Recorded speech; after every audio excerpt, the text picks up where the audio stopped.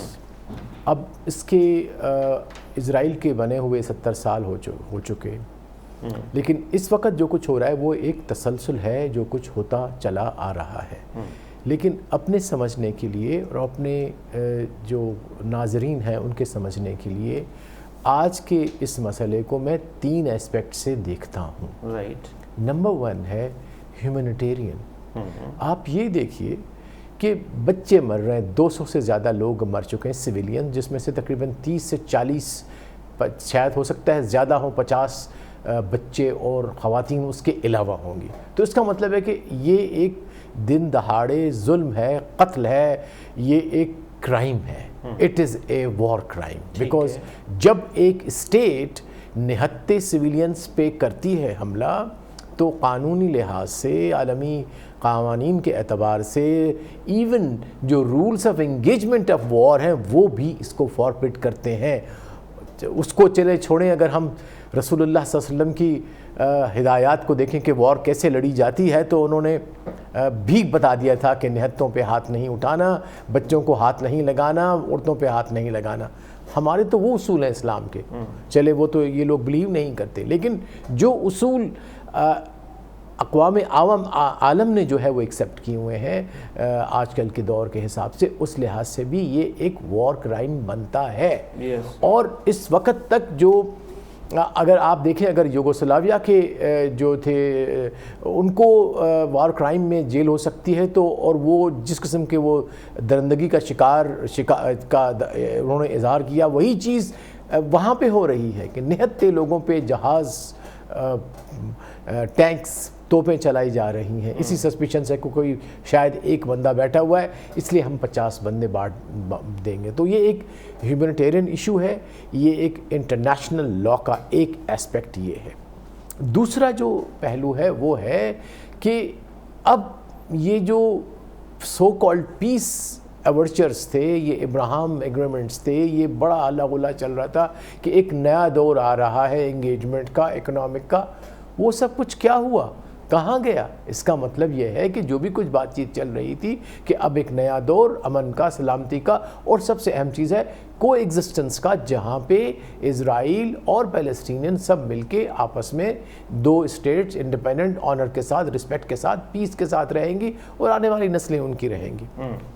پھر تیسرا پہلو اس کا جو میں سمجھتا ہوں کہ ہمیں ڈسکس بھی کرنا چاہیے, جس پہ میں کامنٹ بھی آگے چل کے دوں گا, وہ ہے کہ ہمارے لیے مسلمانوں کے پاس, عربوں کے پاس کیا آپشنس ہیں. دنیا سے توقع رکھنا تو بذات خود ایک سمجھ لیجئے کہ نا امیدی والی بات ہے. لہٰذا ہمیں تو ایز اے امہ اور ایز اے عرب اسٹیٹ جو ہیں وہ کیا کرتی ہیں, اور اس سے زیادہ Pakistan as a most important, a salient state of Muslim Ummah, nuclear power with a I think 3rd 4th largest army in the Islamic world, اتنا بڑا clout, اور ہم پہ رسپانسبلٹی ہے. وہ رسپانسبلٹی ان بچوں کی ان چیخوں نے چلاؤں نے دیے کہ اے پاکستان کہاں پہ ہو, اے پاکستان کی افواج کہاں پہ ہو. بولو صاحب تینوں بڑے اچھے ایسپیکٹس ذکر کیے. اس میں آپ نے 3 مرتبہ ایک لفظ کہا امہ. کیا امہ ایک اس وقت ریپلیس ہو گیا ہے معیشت میں؟ اس معیشت نے امہ لفظ کو ختم کر دیا. دوسری بات یہ ہے کہ جہاں تک پاکستان ہے, پاکستان کی اگر آپ ڈیفنس کی بجٹ دیکھیں 1.5 گنا اس کی ڈیفنس کی بجٹ زیادہ ہے. اگر آپ پاکستان کی آرمی دیکھیں تو پاکستان کی آرمی 6 لاکھ ہے, ان کی ٹرینڈ 2 لاکھ ہے, 5 لاکھ ان کی ریزرو ہے, اور ان کے ہر آدمی کو یہ کمپلسری ہے کہ وہ ملٹری ٹریننگ لے. تو ان کے پاس بھی اتنی ٹیکنالوجی ہے, وہ ہم سے آئی ٹی میں بہت زیادہ آگے ہیں. اگر ہم ان کی طرف دیکھیں گے تو وہ ہمارے, کیا واقعی اسرائیل ایک پاور ہے؟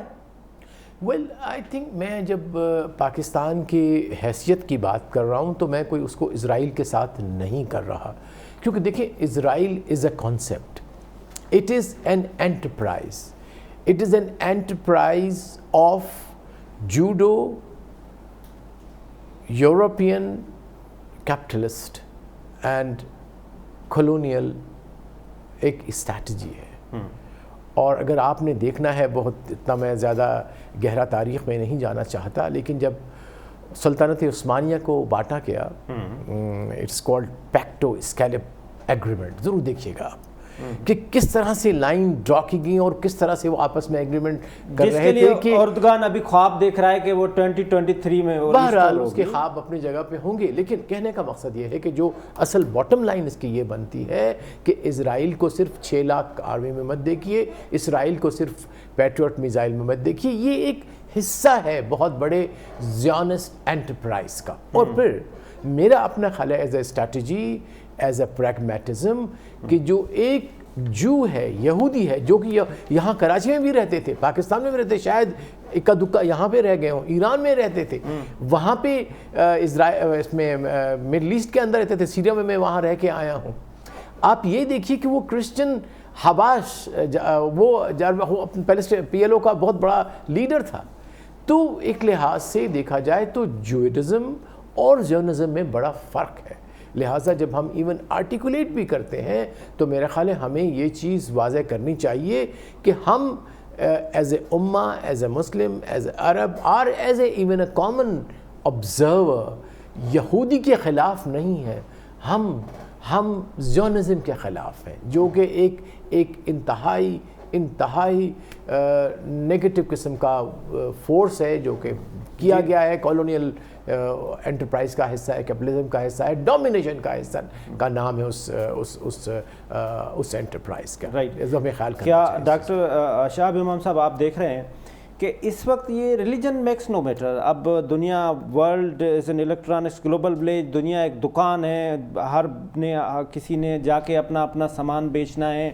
ابھی ہم نے ریسنٹلی دیکھا کہ جو ہمارے عرب کنٹریز ہیں وہ انڈیا کے خلاف بیان نہیں دے رہے تھے، کیونکہ ان کو وہاں اپنا سامان بیچنا ہے، وہ 1 ارب کی آبادی ہے۔ کیا اب دنیا کے ڈائنامکس چینج ہو گئے؟ جی، ابھی جو ہے جو ریولوشن چل رہا ہے وہ ہے 4th انڈسٹریل ریولوشن، جو کہ کٹنگ ایج ٹیکنالوجی پہ بیس کرتا ہے، اور اسی وجہ سے ابھی جو ہے ریسنٹلی ابراہم ایکارڈ ہوا ہے سپٹمبر 2020 میں، جس میں یو اے ای نے اور بحرین نے، اور اس کے بعد جو ہے پھر سوڈان نے اکتوبر میں، اور پھر آپ کا موروکو نے دسمبر 2020 میں اپنے ٹائز نارمل کر لیے، اور ایمبیسیز ایک دوسرے نے اسرائیل کے ساتھ۔ تو ابھی تو دیکھیں جو انٹرسٹ ہے نا وہ ہے معیشت کا، معیشت جو ہے وہ ٹاپ موسٹ ہے، اسی وجہ سے جو آپ کا جو بہت ٹرسٹڈ الائی جس کو پاکستان اور یو ایس کا جو ہمارا شروع سے رہا، اور بغداد پیکٹ، سینٹو پیکٹ، اور ساری زندگی ہم امریکہ کی امبریلا میں رہے، تو ایون امریکہ بھی جو ہے وہ 1.2 بلین کی آبادی والے ملک انڈیا کی طرف ٹلٹ کر گیا۔ تو ابھی جو ہے سب کی اپنی پرائرٹیز ہیں، اپنے انٹرسٹ ہے اور اپنے گولز ہیں، اور پاکستان کو بھی اسی کانٹیسٹ میں اپنی جو ہے وہ فورن پالیسی اور انٹرنل پالیسی کو بلینڈ کرنا چاہیے۔ ڈاکٹر صاحب آج ہمارے پروگرام کا ٹائم ختم ہو رہا ہے، ایمبیسڈر صاحب آپ سے بڑی کم بات ہو سکی۔ ناظرین اسی ٹاپک پہ ہم اپنا پروگرام کنٹینیو رکھیں گے، کل آپ سے ملاقات ہوگی اسی ٹائم پہ، اسی چینل پہ۔ اپنا خیال رکھیے گا، خدا حافظ، پاکستان زندہ باد۔